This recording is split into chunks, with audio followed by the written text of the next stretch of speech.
નમસ્કાર, દૂરદર્શન સમાચારમાં આપનું સ્વાગત છે। શરૂઆત કરીએ મુખ્ય સમાચારથી। કંપની કાયદા સુધારા વિધેયક સંસદમાં પસાર થતા કોર્પોરેટ જગતમાં આનંદ, નાના રોકાણકારોના રક્ષણ તથા સામાજિક ફરજની અદાયગી આખરે બની ફરજિયાત।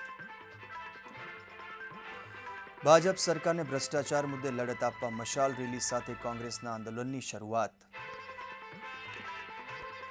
જંગલ જમીનના કાયદાનો અમલ કરવામાં ગુજરાત સરકારના ઠાગા ઠૈયા। આદિવાસીઓની 1.85 લાખ અરજી સામે માત્ર 20,000ને જ સનદની ફાળવણી। મુસ્લિમ બિરાદરો દ્વારા ઇબાદત અને સખાવતના પવિત્ર ભાવ સાથે રમઝાન ઈદની આજે સર્વત્ર ઉજવણી। જોઈએ સમાચાર વિગતવાર। વિપક્ષની માંગણી પ્રમાણે સંરક્ષણ મંત્રી કે એન્ટોનીએ લોકસભામાં નિવેદન કર્યું હતું કે પૂંછ સરહદે 5 જવાનોની શહાદત પાછળ પાકિસ્તાનના ખાસ તાલીમ પામેલા સૈનિકોનો હાથ છે। તેમણે પાકિસ્તાનને ચેતવણી આપતા કહ્યું હતું કે સરહદી ચોકીઓ પર થતા કાયર હુમલાઓને ભારત હરગીઝ સાંખી લેશે નહીં અને આવા દુસ્સાહસ અટકશે નહીં તો તેની અસર બંને દેશોના સંબંધો ઉપર પડશે। સંરક્ષણ મંત્રીના નિવેદન પ્રત્યે સંતોષ વ્યક્ત કરતા વિપક્ષના નેતા સુષ્મા સ્વરાજે કહ્યું હતું કે આપણી સંસદ તરફથી પાકિસ્તાનને એવો કડક સંદેશ જવો જોઈએ કે ભારત હવે આવા અટકચાળા સાંખી લેવા હરગીઝ તૈયાર નથી। કંપની વિધેયક 2012ને સંસદની લીલી ઝંડી મળી ગઈ છે। નવો કાયદો 1956ના જૂના કાયદાનું સ્થાન લેશે। આ કાયદાનો હેતુ કર્મચારીઓ અને નાના રોકાણકારોના હિતોનું રક્ષણ કરવાનો છે। રાજ્યસભાએ ખરડાને ગઈકાલે પસાર કર્યો હતો, જ્યારે લોકસભાએ ગયા વર્ષે ડિસેમ્બરમાં આ ખરડાને પસાર કરી દીધો હતો। આ બિલનો હેતુ કોર્પોરેટ જગતમાં સુશાસન લાવવાનો પણ છે। નિયમોનું પાલન થાય તે સુનિશ્ચિત કરવું પણ તેટલું જ જરૂરી છે। આ નિયમોનું પાલન ન કરનારાઓ સામે કડક પગલાં ભરાશે। 500 રૂપિયા કરોડનું ટર્નઓવર ધરાવતી કંપનીઓને તેમના નફાની 2% રકમ સામાજિક કામો પાછળ વાપરવી જ પડશે તેવી આ કાયદામાં જોગવાઈ છે। સોશિયલ મીડિયા મારફતે પોતાની વાત રજૂ કરવા માટે કેન્દ્ર સરકાર હવે ખાસ વિભાગ બનાવશે। કેબિનેટમાં ગઈકાલે માહિતી અને પ્રસારણ મંત્રાલયના પ્રસ્તાવને મંજૂર કરાયો હતો। નવી મીડિયા પાંખની રચના માટે 12મી પંચવર્ષીય યોજના દરમિયાન 22.5 કરોડનો ખર્ચ થશે। સરકારનો આ નવો વિભાગ માહિતી અને પ્રસારણ મંત્રાલયના નેજા હેઠળ કામગીરી કરશે। માહિતી અને પ્રસારણ મંત્રી મનીષ તિવારીએ તેમના મંત્રાલયમાં નવો વિભાગ ખોલવાની બાબતે કહ્યું હતું કે 18 કરોડ નાગરિકો સોશિયલ મીડિયા સાથે જોડાયેલા હોય ત્યારે સરકારે નવા મીડિયાનો સ્વીકાર કર્યા વગર છૂટકો નથી। ઉપરાંત સ્માર્ટફોનની વધતી જતી સંખ્યાને કારણે જનતા સાથે સંવાદનું સોશિયલ મીડિયા જેવું માધ્યમ અપનાવવું જ રહ્યું। હિંમતનગર ખાતે જંગલ જમીનના હક મેળવવા માટે આદિવાસીઓ દ્વારા સભા અને રેલીનું ગઈકાલે આયોજન કરવામાં આવ્યું હતું। કેન્દ્ર સરકારે ઘડેલા જંગલ જમીનના કાયદા હેઠળ આદિવાસીઓના હક દાવાની ખરાઈ બાદ જમીનની સનદ ફાળવવામાં ગુજરાત સરકાર દ્વારા થઈ રહેલા ઠાગાઠૈયાથી રોષે ભરાયેલા આદિવાસીઓએ એકલવ્ય સંસ્થાના નેજા હેઠળ સંગઠિત થઈ સાબરકાંઠા કલેક્ટરને આવેદનપત્ર આપ્યું હતું। આદિવાસીઓના હકની લડતમાં સામાજિક કાર્યકર ઇન્દુકુમાર જાની તથા ધારાસભ્યો મણિભાઈ વાઘેલા તથા મહેન્દ્રસિંહ બારૈયા જોડાયા હતા। એઆઈસીસીના મહામંત્રી તથા ઉત્તર પ્રદેશના પ્રભારી મધુસૂદન મિસ્ત્રીએ જણાવ્યું હતું કે ગુજરાતભરમાં મોટા પાયે જંગલ જમીનના હક માંગતી અરજીઓ થઈ હોવા છતાં રાજ્ય સરકારે માંડ 20,000 આદિવાસીઓને જ જમીનની સનદ આપી છે।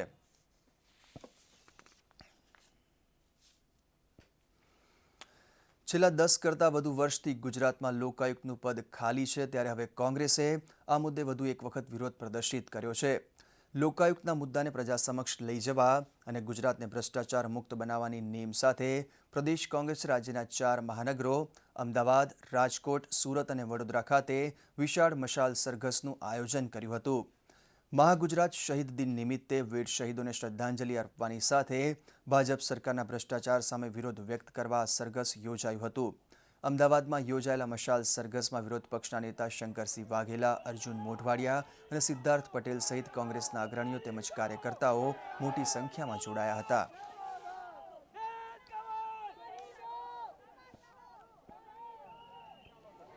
लोकायुक्त में जस्टिस मेहता ने ना कहा तो गुजरात और देश की जनता को कहने के लिए कि एक करप्ट गवर्नमेंट है, इस गवर्नमेंट को एक दिन भी शासन में नहीं रहना चाहिए। एक कहना चाहते हैं कि आइए, जो गुजरात में अंधेरा है, करप्शन है, इसमें टॉर्च जलाइए, मशाल जलाइए और क्रांति की जो आग लगी थी उस दिनों में ऐसी ही आग गुजरात में क्रांति के दिन लगे। इंदुलाल याज्ञिक जो महागुजरात के उस समय के जो लड़वैया थे, लीडर थे, जिनके हिसाब से महागुजरात हमको मिला, इनकी प्रतिमा के पास जाकर हम प्रतिज्ञा लेंगे कि आने वाले दिनों में पूरे गुजरात को हम मशाल के हिसाब से एक करप्शन हटाए। ગાંધીનગર ખાતે ભારતીય હવાઈદળની વોલીબોલ ચેમ્પિયનશિપ 2013 ગઈકાલે સ્વેકના વડા એર માર્શલ દલજીતસિંહની વિશેષ ઉપસ્થિતિમાં સંપન્ન થઈ હતી. વાયુસેનાના દેશભરમાં ફેલાયેલા વિવિધ કમાન્ડની 8 ટીમોના 130 ખેલાડીઓએ આ ચેમ્પિયનશિપમાં ભાગ લીધો હતો.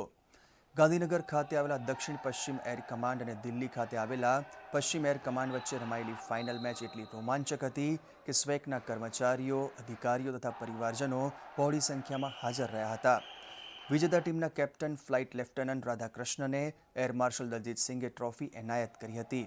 ગુજરાતમાં પહેલી વખત યોજાયેલી એરફોર્સ વોલીબોલ ચેમ્પિયનશિપને કારણે હવાઈદળના કર્મચારીઓમાં ખેલકૂદ પ્રવૃત્તિમાં ભાગ લઈ મન તથા શરીરને ખડતલ રાખવાની પ્રેરણા મળશે તેમ એર માર્શલ સિંઘે જણાવ્યું હતું. ગુજરાતના 1600 કિલોમીટર જેટલા લાંબા દરિયાકાંઠાની સલામતી માટે કોસ્ટગાર્ડના 600 જેટલા જવાનો ખડા પગે હોય છે.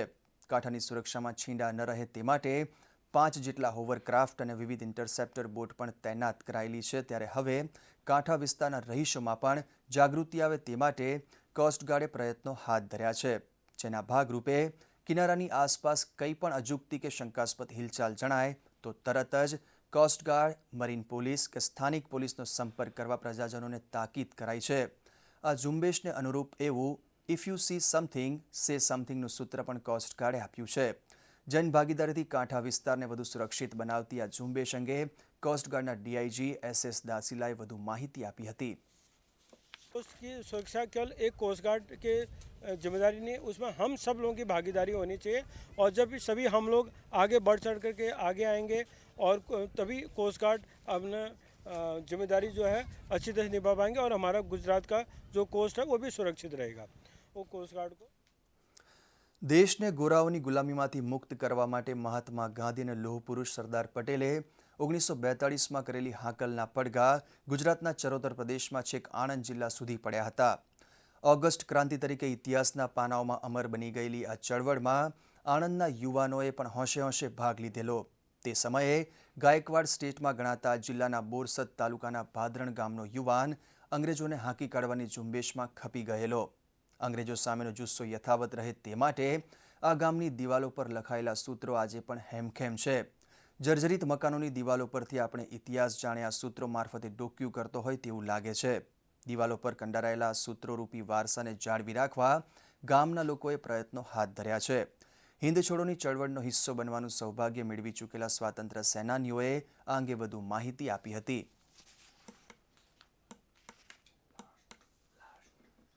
દેશભરમાં આજે મુસ્લિમોના પવિત્ર તહેવાર ઈદ ઉલ ફિત્ર એટલે કે રમઝાન ઈદની ધામધૂમથી ઉજવણી થઈ રહી છે. પવિત્ર મહિના રમઝાન દરમિયાન રોઝા રાખ્યા બાદ આજે ઇબાદત અને સખાવતનું ધાર્મિક મહત્વ છે. આજના દિવસે રાષ્ટ્રપતિ પ્રણવ મુખર્જી, ઉપરાષ્ટ્રપતિ હામિદ અંસારી અને પ્રધાનમંત્રી ડોક્ટર મનમોહન સિંઘે દેશવાસીઓને શુભેચ્છાઓ પાઠવી છે. પ્રધાનમંત્રીએ પોતાના સંદેશમાં જણાવ્યું હતું કે રમઝાનના પવિત્ર મહિનાના અંતે મનાવાતો ઈદનો તહેવાર ખુશીઓ વહેંચવાનો અને ભાઈચારાનો પ્રતીક છે. આ તહેવાર દેશવાસીઓના જીવનમાં શાંતિ, સમૃદ્ધિ અને સુખાકારી લાવે તેવી પ્રાર્થના પણ તેમણે કરી હતી. યુપી અધ્યક્ષા સોનિયા ગાંધીએ પણ ઈદના પવિત્ર દિવસે લોકોને શુભકામનાઓ પાઠવી છે. તેમણે કહ્યું હતું કે આ તહેવાર ભાઈચારા અને શાંતિનો સંદેશ આપે છે. શ્રીમતી ગાંધીના રાજકીય સલાહકાર અહેમદ પટેલ, રાજ્યપાલ શ્રીમતી કમલા બેનીવાલ અને મુખ્યમંત્રી નરેન્દ્ર મોદીએ પણ સૌને ઈદની મુબારકબાદી પાઠવી છે. તો આ સાથે જ આ સમાચાર બુલેટિન અહીં સમાપ્ત કરીએ છીએ. નમસ્કાર.